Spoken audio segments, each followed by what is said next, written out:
চূড়ান্ত তালিকা বিএলওদের হাতে পৌঁছে গিয়েছে। কমিশনের চূড়ান্ত তালিকা এই মুহূর্তে বুথে বুথে সেই তালিকা দেওয়া হচ্ছে, তালিকা ঝোলাচ্ছেন বিএলওরা। এবং এই মুহূর্তে দাঁড়িয়ে আপনাদেরকে আমরা ছবিটা অবশ্যই দেখাবো, কারণ বুথগুলোতে এখন কি চলছে আমাদের রিপোর্টাররা সেটা দেখাবেন। নন্দীগ্রামে নজর রাখবো, কনিষ্ক রয়েছেন এবং বাঁকুড়ায় আমাদের প্রতিনিধি হীরক রয়েছে। আমি আগে চট করে একটু হীরকের কাছে চলে যেতে চাইবো। নন্দীগ্রামে কি ছবি দেখছো কনিষ্ক?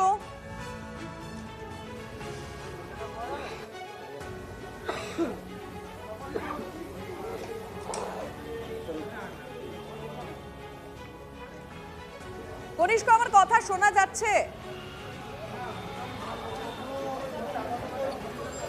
দেখো, একদমই ইতিমধ্যেই আমি রয়েছি নন্দীগ্রাম 1 নম্বর ব্লকে এবং এই ব্লক থেকেই তুমি দেখছো, ছবিটা দেখানোর চেষ্টা করব, সারি সারি ধরে কিন্তু বিএলওরা তারা কিন্তু ব্লকে প্রবেশ করছে এবং ব্লক থেকেই কার্যত যে তালিকা, অর্থাৎ নিজেদের বুথ, প্রত্যেকটা বুথের যে বিএলও হিসেবে তাদের যে ভোটার রয়েছে সেই ভোটার নিবিড় জনসংযোগের যে তালিকা, সেই তালিকা তারা সংগ্রহ করছেন এবং বুথের উদ্দেশ্যে রওনা দিচ্ছেন।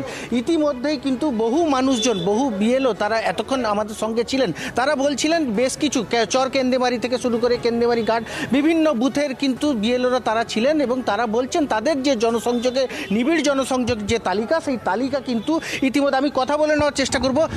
আপনি যে বুথের বিএলও, আপনার যেখানে যতজন ভোটার সব কি ভোটারদের নাম রয়েছে? হ্যাঁ, সবার নাম রয়েছে, কোনো ভয়ের কারণ নেই। ফাইনাল লিস্টে যেভাবে এসেছিল সেইভাবেই এসেছে। কতজন ভোটার আপনার বুথে? আমার 953। কোন বুথ?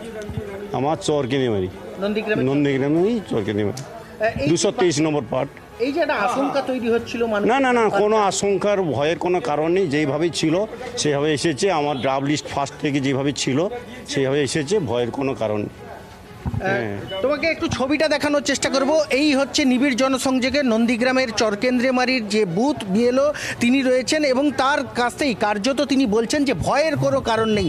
যতজনের নাম নিবিড় জনসংযোগের আওতাধীন ছিল প্রত্যেকের নাম কিন্তু রয়েছে এখনো পর্যন্ত।